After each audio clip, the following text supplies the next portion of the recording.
জয় হিন্দ এতিয়া চলি আছে এডিআৰ ইণ্টাৰভিউ সকলোৰে মনত এটাই প্ৰশ্ন কি প্ৰশ্ন সুধিলে আৰু কি প্ৰশ্ন সুধিব আজি এই ভিডিঅ'টোত গোটেইখিনি আপোনালোকক ক্লিয়াৰ কৰি দিম লগতে কেনেকৈ উত্তৰ দিয়ে তাকো ক্লিয়াৰ কৰি দিম ওকে চাওক তোমাৰ বিষয়ে কোৱা একদম মেইন প্ৰশ্ন যিকোনো ইণ্টাৰভিউৰ কাৰণে অকল এইটো ইণ্টাৰভিউ নহয় যিকোনো ইণ্টাৰভিউৰ কাৰণে মেইন প্ৰশ্ন এইটোৱে তোমাৰ বিষয়ে কোৱা গতিকে তোমাৰ বিষয়ে জনাটো খুবেই দৰকাৰী কথা তোমাৰ বিষয়ে কোৱা বুলি যিটো প্ৰশ্ন আহিব নহয় তেতিয়া নামৰ পৰা আৰম্ভ কৰিব লাগে ওকে মোৰ নাম অমুক হয় স্যাৰ মোৰ ঘৰ অমুক জিলাৰ অমুক গাঁৱত বুজিছেনে এনেকৈ ক'ব লাগে একদম একেবাৰতে ক্লিয়াৰ অমুক গাঁৱত বুলি ক'লে আকৌ প্ৰশ্ন আহিব কোনখন ডিষ্ট্ৰিক্ট গতিকে সেইবোৰ নহয় যেতিয়া উত্তৰ দিব নহয় মানে সেই বীৰবলৰ কাহিনীটো শুনিছে নহয় কিহৰ আকবৰ বীৰবলৰ কাহিনীটো যে ছাগলী চাৰিটা কি ৰং এনেকৈ বাৰ বাৰ নহয় একেবাৰতে ক্লিয়াৰ কৰি দিব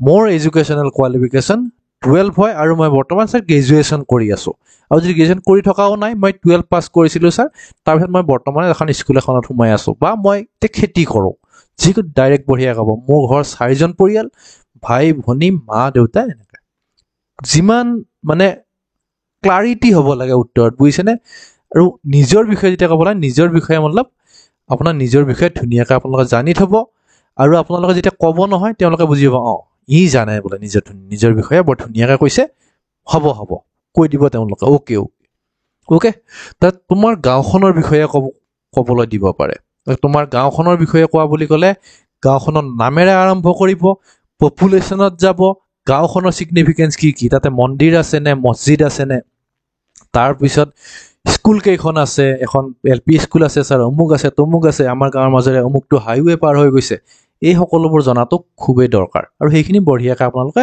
কৈ দিব ওকে আৰু বিশেষত্ব কৈ দিব ওকে তাত তোমালোকৰ জিলাখনৰ বিষয়ে কোৱা জিলাখনৰ বিষয়ে বঢ়িয়াকৈ জানি যাব একো কথা নাই আজিকালি গুগলতে পায় ওকে আৰু এখন আপোনালোক নিশ্চয় অসমীয়া জিকে কিতাপ আছে আৰু নিজৰ ডিষ্ট্ৰিক্টখনৰ বিষয়ে বৰ ধুনীয়াকৈ পঢ়ি যাব ডিষ্ট্ৰিক্টখনৰ কিমান জনসংখ্যা হয় ডিষ্ট্ৰিক্টখননো কোন পূবে কি ডিষ্ট্ৰিক্ট আছে পশ্চিমে কি ডিষ্ট্ৰিক্ট আছে বুজি পাইছেনে কোনখন বাউণ্ডেৰী বা বেলেগ দেশৰ লগত লাগি আছে নেকি এই সকলোবোৰ ওকে কোনটো নদী পাৰ হৈ গৈছে তাৰপিছত নদী কি ট্ৰিবিউটাৰিজ কি আছে উপনৈ কি আছে মানে গতিকে এই সকলোবোৰ আৰু বিশেষ ঠাই ডিষ্ট্ৰিক্টত মানে কোনখন ঠাই মানে একদম জাকত জিলিকা মানে আৰু হিষ্টৰিকেল প্লেচ আছে নেকি বা ডিষ্ট্ৰিক্টখনত এই কথাবোৰ জানি যাব এক বঢ়িয়াকৈ একদম কৈ দিব ধুনীয়াকৈ চকুত হয় সেইবোৰ হয় মেইন প্ৰশ্ন ওকে তাৰপিছত এই এনেকুৱা ধৰণৰ প্ৰশ্ন সুধিবা আওপকীয়াকৈ যদি মই তোমাৰ ডিষ্ট্ৰিক্টত যদি ফুৰিবলৈ যাওঁ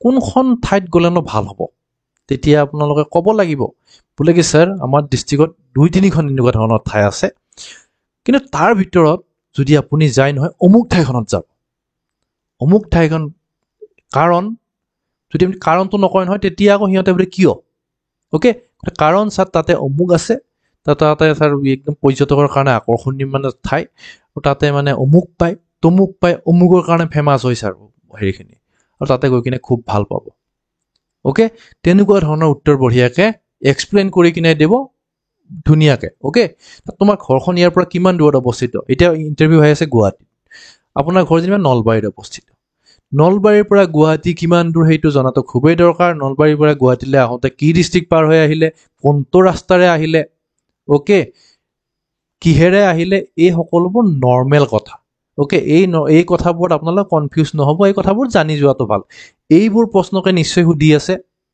আৰু এইবোৰ প্ৰশ্নকেই সোধাও যাব আগলৈকে ওকে এইবোৰেই ক্লিয়াৰ কৰি আহক কোনো টেনশ্যন নাই আপোনালোকে টেনশ্যন ল'ব নালাগে কিনো সুধি আছে ইমান টেনশ্যন লোৱাৰ দৰকাৰ নাই কেনেকৈ আহিলা ইতিমধ্যে ক'লোৱে নহয় কেনেকৈ আহিলা ক'ত থাকিলা হোটেলতে থাকিল নে ক'ত থাকিল নহয় স্যাৰ মোলৈ একদম পুৱাই 5 বজাতে আহিলোঁ স্যাৰ ডাইৰেক্ট বাছতে আহি কিনে পালোহি ওকে তেনেকুৱা ধৰণৰ প্ৰশ্ন নহয় স্যাৰ বোলে মই কালি ৰাতিয়ে আহিলোঁ স্যাৰ পুৱা আহিবলৈ দিগদাৰ হয় গতিকে অমুকত থাকিলোঁ 4-5জন লগ হৈ কিনে হোটেলত থাকিলোঁ এনেকুৱা ধৰণৰ কিবা বিশেষ সমস্যা অসুবিধা পালা নেকি তাত বিশেষ সমস্যা যদি একদম গুৱাহাটীত আপোনালোকে যেনিবা পালে ওকে যেনিবা আপোনালোকে পালে একদম পুৰা বানপানী একদম মানে ওলাব নোৱাৰে ইমান যেনিবা পানী তাকে লৈ ইমান নাকান্দিব স্যাৰ ইমান পানী স্যাৰ একদম কি ঠাই বোলে গুৱাহাটী এনেকুৱা নহয় বোলে কি স্যাৰ বহুত পানী খুব আছিলে ইয়াতে মানে বানপানীৰ নিচিনা হৈছিলে, খুব বৰষুণ হ'ল, কিন্তু ছাৰ মানে এই আহোঁতে মানে সেইকাৰণে অলপ প্ৰব্লেম হ'ল, জোতা হাতত লৈ কিনে মানে এনেকৈ কচাই আহিবলগীয়া হ'ল।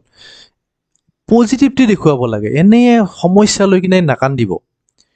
চাকৰিটো বহুত সমস্যা আহিব, গতিকে সমস্যা লৈ কিনে নাকান্দে, কেনেকৈ ছল্ভ কৰিব পাৰি সেইটো দেখুৱাটো খুবেই দৰকাৰ। পজিটিভ মাইণ্ডছেট দেখুৱাব।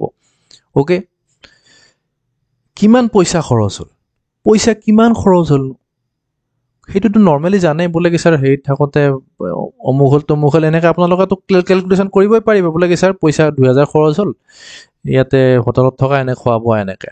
অ'কে, তাৰপিছত এনেকুৱা প্ৰশ্ন আহিব, এতিয়া যদি অহাও নাই, এনেকুৱা প্ৰশ্ন কাৰোবাৰ নহয় কাৰোবাৰ ভাগত পৰিব। যদি চিলেক্ট নোহোৱা তেতিয়া কি কৰিব? তেনেকৈ কৰাৰ ল'লে আপোনালোকে ভাবিব দৰকাৰ নাই, মই চিলেক্টেই নহ'ম নেকি। এইবোৰ প্ৰশ্ন ইন জেনেৰেলি সোধা হয় ইণ্টাৰভিউত। তেতিয়া কি ক'ব আপোনালোকে? ছাৰ মোৰ বিশ্বাস মই এবাৰ চিলেক্ট হ'মেই হ'ম, কিন্তু তথাপি যদি মই নহওঁ তেতিয়াহ'লে ছাৰ কোনো কথা নাই, প্ৰিপেৰেশ্যন কৰি আছোঁ ছাৰ এক্সামৰ কাৰণে, আকৌ ছাৰ ইতিমধ্যে বোলে গমেই পাইছে নহয় আপোনালোকে, ইতিমধ্যে আকৌ ছাৰ এডিয়াৰ এক্সাম হ'বলৈ গৈ আছে, তাতে আকৌ দিম ছাৰ পৰীক্ষা, এইবাৰ পাছ কৰিছোঁ অহাবাৰলৈ পাছ কৰিম, এনেকুৱা কনফিডেঞ্চ। অ'কে, ছাৰ পাছ নহ'লে ছাৰ এনেকুৱা হেৰি নহ'ব, বুজিছেনে নাই? এই মানে কনফিডেণ্টত থাকিব, মানে এনে কান্দি কিনে আপোনালোকে চাকৰি ল'ব নোৱাৰে, বুজিছেনে? কনফিডেঞ্চেৰে ল'ব পাৰিব চাকৰি। ঘৰত কোন কোন আছে সেইটো আপোনালোকে জানেই, ঘৰত কোন কোন আছে, লগতে দেউতাৰ ভাইনো কেইজন হয়, এই সকলোবোৰ কথাও জানিব লাগে। অ'কে, তোমাৰ দেউতাৰ ভাই কেইজন আছিলে, খুৰা কেইজন হয়? ছাৰ মোৰ খুৰা ছাৰ এনেকুৱা নহয়, বুজিছেনে? বোলে 4জন খুৰা ছাৰ, এনেকুৱা কৈ দিব। অ'কে, তেতিয়া আৰু কোনো কথা নাই। তুমি বৰ্তমান কি কৰি আছা, এডুকেশ্যনেল কোৱালিফিকেশ্যন কি? অ'কে, তুমি বৰ্তমান কি কৰি আছা? বৰ্তমান আপুনি চকীদাৰহে হৈ আছেনে? বৰ্তমান আপুনি শিক্ষকহে হৈ আছেনে? বৰ্তমান বেপাৰহে কৰি আছেনে? কৈ দিব ছাৰ, বোলে কি ছাৰ মই বৰ্তমান এখন প্ৰাইভেট স্কুল এখনত সোমাই চাকৰি কৰি এই স্কুলত এছিষ্টেণ্ট টিচাৰ হৈ আছোঁ। তেতিয়া প্ৰশ্ন আহিব, বোলে কি এছিষ্টেণ্ট টিচাৰ হৈ আছা, তুমি এতিয়া চকীদাৰ হ'বা, কি ডিফাৰেঞ্চ, কিয় এনেকুৱা? বোলে কি ছাৰ মই এছিষ্টেণ্ট টিচাৰ হৈ থকাৰ মেইন কাৰণটো এইটোৱে হ'ল, বহুত ধৰণৰ ইয়াৰ উত্তৰ হ'ব পাৰে দেই, এইটোৱে উত্তৰ নহয়, আপোনালোকে সেই উত্তৰটো প্ৰিপেৰেশ্যন কৰিব, পজিটিভটো দেখুৱাব, বুজিছেনে? নিগেটিভিটি যাতে তেওঁলোকে এনেকুৱা নহয় বোলে কি ই মাষ্টৰৰ পৰা গৈ কিনে ডাউনগ্ৰেড, মাষ্টৰ হোৱাৰতো কাৰণ আছে নহয় জানো? কিন্তু এনেকুৱাকৈ নক'ব ছাৰ চাকৰিয়ে নাই সেইকাৰণে হৈ আছোঁ তাতে, ক'ত চাকৰি, এনেকুৱা ধৰণৰ কথা নহয়, বুজিছেনে? বোলে কি ছাৰ মই তাতে একদম পঢ়োৱাৰ কাৰণ হয়, নিজৰে এটা ডেভেলপমেণ্ট হয়। অ'কে, তাৰ পৰাই যিখিনি মই শিকিছোঁ তাৰেই পৰীক্ষাটো পাছ কৰিছোঁ, তেনেকুৱা ধৰণৰ হ'ব লাগে, বুজিছেনে? আৰু এইটোতো হেৰি চাকৰি হয়, চকীদাৰৰ চাকৰি হয়, তাতে থাকিলে দেখোন ভাল হয়। ছাৰ মই চকীদাৰটো পাইছোঁহে, কিন্তু আকৌ ছাৰ ডেভেলপমেণ্ট নিজকে কৰি আছোঁ নহয়, এতিয়া যদি চৰকাৰী চাকৰিটো পাওঁ, এতিয়া মই তাতে ছাৰ দৰমহা কিমান পাওঁ? এইটো সঁচা কথা কওঁ, দৰমহা 2000হে পাওঁ মই, ইয়াতে এতিয়া অমুক পাই, মোক ঘৰৰ আপলিপমেণ্ট হ'ব, অমুক হ'ব তমুক হ'ব, এইটোৱে অকল উত্তৰ নহয়, উত্তৰ বিভিন্ন ধৰণৰ হয়, আপোনালোকে বনাই ল'ব, একেটা উত্তৰকে সকলোৱে নিদিব। অ'কে, অ'কে, এডুকেশ্যনেল কোৱালিফিকেশ্যন হৈ গ'ল। এডুকেশ্যনেল কোৱালিফিকেশ্যন আপোনালোকে জানিব নহয়, নিশ্চয় জানে, মোৰ 12 হয়, 12 হয় বুলি ক'লে নহয়, 12ত কোনটো ছাবজেক্টত কিমান নম্বৰ পাইছা, বহুতে পাহৰি যায়, নাপাহৰিব। 10th কিমান পাইছিলে, 10th তুমি মেথছত 10th কিমান পাইছিলা, 12ত কিমান পালা? ছাৰ মই 10th মেট্ৰিকত পাইছিলোঁ 60%, ইয়াতে কিমান পালা? ছাৰ 35। কিয় আপোনালোকে বনাই ল'ব কাহানী। অ'কে, কিয়? বোলে ছাৰ মই আগৰ পৰাই টান পাইছিলোঁ, কিন্তু মানে এতিয়া সকলোৱে অমুক ক'লে তমুক ক'লে, মানে যিটো সঁচা কথা নহয়নে, সঁচা কথাটো ক'ব, কিন্তু এনেকুৱা নহয় যাতে পূৰাই ফুল্লি নিগেটিভ যায়, তেনেকুৱা ধৰণৰ হ'ব নালাগে। মাৰ্কছ ছাবজেক্ট ৱাইজ, সকলো নহয় ছাবজেক্ট ৱাইজ সকলোবোৰ জানিব লাগিব। মেথেমেটিক্সত কিয় কম পালা, যিটো ছাবজেক্টত কম পালে আপোনালোকে সেইটো ছাবজেক্টত কিয় কম পালে ভালকৈ উত্তৰ এটা বনাই ল'ব। মই এইটো ৰেডিমেড উত্তৰ দিব খোজা নাই, কাৰণ সকলোৱে কপি কৰিলে ভাল নহয়। তোমাৰ ফেভাৰিট ছাবজেক্ট কি হয়, কিয়? তোমাৰ ফেভাৰিট ছাবজেক্টটো কি? সেইটো ছাবজেক্ট যদি আপোনালোকে বুৰঞ্জী বুলি কয়, ছাৰ মোৰ ফেভাৰিট ছাবজেক্ট হয় বুৰঞ্জীৰ ওপৰত প্ৰশ্ন আহিব পাৰে। শৰাইঘাটৰ যুদ্ধ কেতিয়া হৈছিল? লাচিত বৰফুকন উত্তৰ পাৰত দায়িত্বত আছিল নে দক্ষিণ পাৰত দায়িত্বত আছিল? বুজি পাইছেনে? লাচিত বৰফুকন যেতিয়া সেনাপতি আছিল, সেই সময়ত আহোমৰ স্বৰ্গদেউ কোন আছিল, এনেকুৱা ধৰণৰ প্ৰশ্ন। অ'কে, গতিকে যিটো ছাবজেক্ট ফেভাৰেট হয় যদি সোধে নহয় তাৰ ওপৰত প্ৰশ্ন আহিব পাৰে, বুজিছেনে? যদি ইংলিছ ফেভাৰেট বুলি ক'লে ইংলিছৰ স্পেলিং সুধি দিব পাৰে। এইবোৰ প্ৰশ্নকে সুধি আছে আৰু এইবোৰ প্ৰশ্নকে সোধা যাব, বুজিছেনে? জিকে, এতিয়া জিকেৰ প্ৰশ্নটো সকলোকে এটা দুটাকে সুধি আছে জিকেৰ প্ৰশ্ন। গতিকে জিকেৰ প্ৰশ্ন আপোনালোকে জিকে বহুত হাই ফাই লেভেলত জিকে নহয়, ইয়াতে এনালাইটিকেল জিকে নাহিব। তোমালোকে যদি ইজৰাইল আৰু ইৰাণৰ যুদ্ধ বন্ধ কৰিব খোজা, কি বুদ্ধিৰে বন্ধ কৰিবা? এনেকুৱা ধৰণৰ এনালাইটিকেল প্ৰশ্ন সোধা নাযাব। সৰু সুৰা প্ৰশ্ন সুধিব লোকেলিটি ৰিলেটেড, তোমাৰ গাঁও, তোমাৰ জিলাখনৰ যিকেইটা মানে ইণ্টাৰভিউ লৈ আছে নহয় তেওঁলোক ইমান বুৰ্বক নহয়, এক্সপাৰ্ট হয় তেওঁলোক, বুজিছেনে?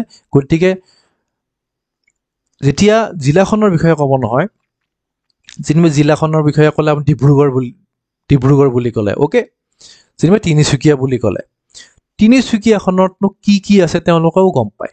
গতিকে তিনিচুকীয়াৰ ওপৰত প্ৰশ্ন সুধি দিব পাৰে, অ'কে, তিনিচুকীয়াৰ ফেমাছ মন্দিৰটো কোনটো, কিয় ফেমাছ, এনেকুৱা ধৰণৰ প্ৰশ্ন। অ'কে, ছাৰ্ভিচ ৰিলেটেড, যিটো ছাৰ্ভিচ কৰিবলৈ গৈ আছে নহয় সেই ছাৰ্ভিচটোনো কি কি কাম হয়, অ'কে, সেই কথাবোৰ জানি যাব। আৰু এই সকলোবোৰৰ প্ৰশ্ন আহি মানে সুধি আছে আৰু অহা কেইদিনতো এইবোৰ প্ৰশ্নই সোধা যাব। যাদৱ পায়েং বুলি মই বাছ লিখিলোঁ, বাকী যিমানবিলাক পদ্মশ্ৰী হৈছে নহয়, যিমানবিলাক ফেমাছ পাৰ্চনেলিটি সকলোবোৰৰ ওপৰত প্ৰশ্ন সুধিব পাৰে। ফৰেষ্টৰ ওপৰত প্ৰশ্ন সোধা যাব, ৰিভাৰৰ ওপৰত প্ৰশ্ন সুধি আছে, সোধা যাব। নৈ উপনৈৰ ওপৰত ইন জেনেৰেলি প্ৰশ্ন সোধাই যায়। স্পৰ্টছ, খেল, তুমি কি খেল ভাল পোৱা, যিটো অমুক খেল বুলি ক'লে সেইটো যদি ক্ৰিকেট বুলিয়েই ক'লে, অ'কে, এইবাৰ টেষ্ট চেম্পিয়নশ্বিপত কোন জিকিল, ৱৰ্ল্ড টেষ্ট চেম্পিয়নশ্বিপত, অ'কে, কোনে চেঞ্চুৰী মাৰিলে, এনেকুৱা ধৰণৰ প্ৰশ্ন সুধি দিব পাৰে, তাৰ কাৰণে ৰেডি হৈ যাব। ফুটবল বুলি ক'লে ফুটবলৰ ইণ্ডিয়াৰ কেপ্টেইন কোন হয়, এই সকলোবোৰ। আঁচনি, যিমানবিলাক আঁচনি চলি আছে নহয় অসমত, এইটো কিন্তু ইম্পৰ্টেণ্ট হয়। অ'কে, অৰুণোদয় আঁচনিতনো কিহৰ লগত জড়িত, কি হয় তাতে, এনেকুৱা ধৰণৰ প্ৰশ্ন সুধিব পাৰে। ডিষ্ট্ৰিক্টবোৰ কি ডিষ্ট্ৰিক্ট আছে আমাৰ, স্পেলিঙৰ বিষয়ে ইতিমধ্যে ক'লোৱে মই। প্ৰেচিডেণ্ট, আমাৰ ওচৰৰ ভূটান হ'ল নেপালৰ হেড কোন হয়, বাংলাদেশত কোন হয়, তাৰপিছত পাকিস্তানৰ কোন হয়, এনেকৈ ওচৰ পাজৰৰ যিখন কাউণ্ট্ৰি, বুজি পাইছেনে, তাৰ প্ৰাইম মিনিষ্টাৰ প্ৰেচিডেণ্ট। লগতে এই আমেৰিকাৰ প্ৰেচিডেণ্ট হ'ল, ৰাছিয়াৰ হ'ল, চাইনাৰ হ'ল, এই সকলোবোৰ ইম্পৰ্টেণ্ট হয়, কাৰণ ষ্ট্ৰং নেশ্যন হয় এইবোৰ। আৰু যদি এনচাৰটো নাজানে নহয় তেতিয়া কি কৰিব, এনচাৰ যেতিয়া নাজানিব নহয় তেতিয়া আপোনালোকে এনেয়ে মানে পকাই নাথাকিব কথাটো, চৰি ছাৰ মই এইটো নাজানিম ছাৰ, এনেকুৱাকৈ ডাইৰেক্টলি উত্তৰটো দিব, চৰি ছাৰ মই গম নাপাওঁ, এনেকুৱা ধৰণৰ কথা।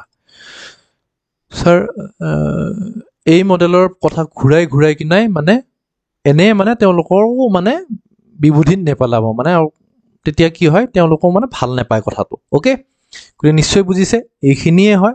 আৰু যদি মোৰ মনত কিছুমান প্ৰশ্ন আহে আপোনালোকৰ লগত নিশ্চয় শ্বেয়াৰ কৰিম। নিশ্চয় বুজিছে, বাই বাই।